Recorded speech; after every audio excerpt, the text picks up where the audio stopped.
राधे राधे दोस्तों। एक बार की बात है। किसी गांव में एक पंडित जी रहते थे तो दोनों आंखों से अंधे, लेकिन उन्हें खाने पीने और किसी भी संसाधन की कोई कमी नहीं थी। और गांव में कोई भी कार्यक्रम होता तो पंडित जी को निमंत्रण जरूर दिया जाता।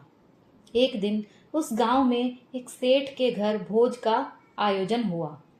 सेठ जी ने नौकर को भेजा पंडित को बुलाने के लिए, और गांव के कई पंडितों को भी निमंत्रण दिया गया। जब सेठ जी का नौकर पंडित जी के पास पहुंचा तो उसने पंडित जी को आवाज लगाई, तो पंडित जी घर से बाहर आकर बोले, कौन है भाई? नौकर ने अपना परिचय दिया और कहा कि गांव में सेठ जी के घर एक बड़े भोज का आयोजन किया जा रहा है, और जिसमें आपको निमंत्रण देने के लिए सेठ जी ने मुझे भेजा है।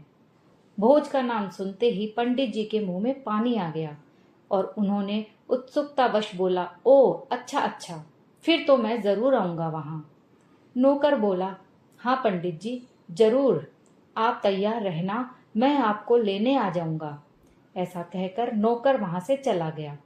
तो पंडित जी बोले, अरे वो तो सब ठीक है भाई, लेकिन ये तो तुमने बताया ही नहीं कि खाने में क्या क्या बनाया है। नौकर उनकी बात सुनकर बोला, पंडित जी, सेठ जी का आयोजन है, कोई छोटा मोटा कार्यक्रम थोड़े ही है, सब कुछ बनाया जाएगा खाने में। पंडित जी बोले, अरे मैंने तो बस ऐसे ही पूछ लिया था। नौकर बोला, आप चिंता ना करें, वहां सब कुछ मिलेगा खाने में, हलवा पूरी सेव नमकीन मिठाई बर्फी वगैरह वगैरह। पंडित जी बोले, हाँ हाँ मुझे मालूम था कि ऐसा ही कुछ होगा, मुझे तो मालूम है, सेठ जी के यहाँ मैं पहले भी खा चुका हूँ। नौकर के जाने के बाद पंडित मन ही मन सोचने लगे कि अरे वो तो सब ठीक है, परंतु ये अगैरा वगैरह क्या है? ये अब तक समझ में नहीं आया। ये तो कोई नया पकवान लगता है इस बार।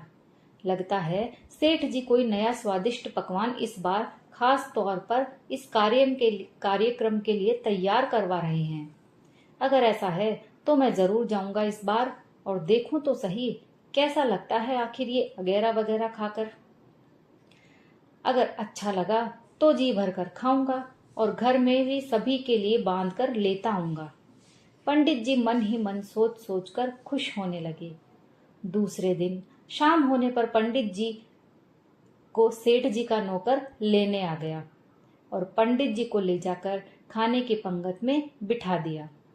पंडित जी की जिज्ञासा अब और ज्यादा बढ़ने लगी कि आज तो मजा आ जाएगा नया पकवान खाकर, जिसका नाम है अगैरा वगैरह।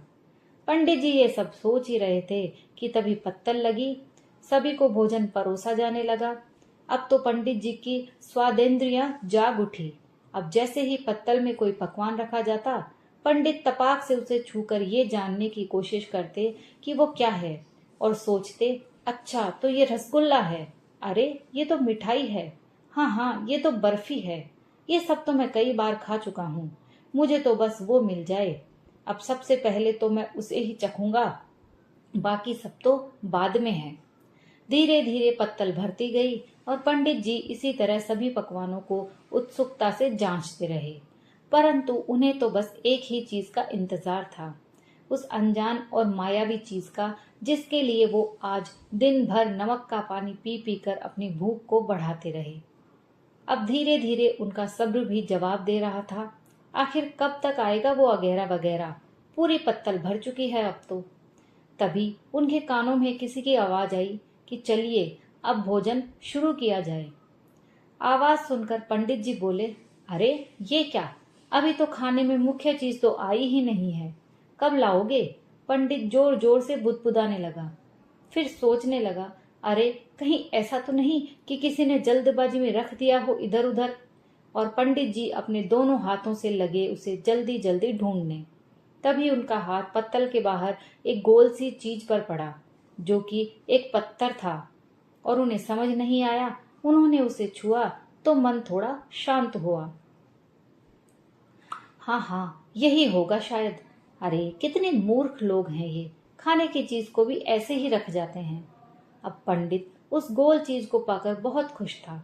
तभी उन्होंने सोचा कि ये सब व्यंजन तो मैं बाद में खाऊंगा, पहले इसका स्वाद ले लिया जाए, आखिर लगता कैसा है और स्वाद कैसा है इसका।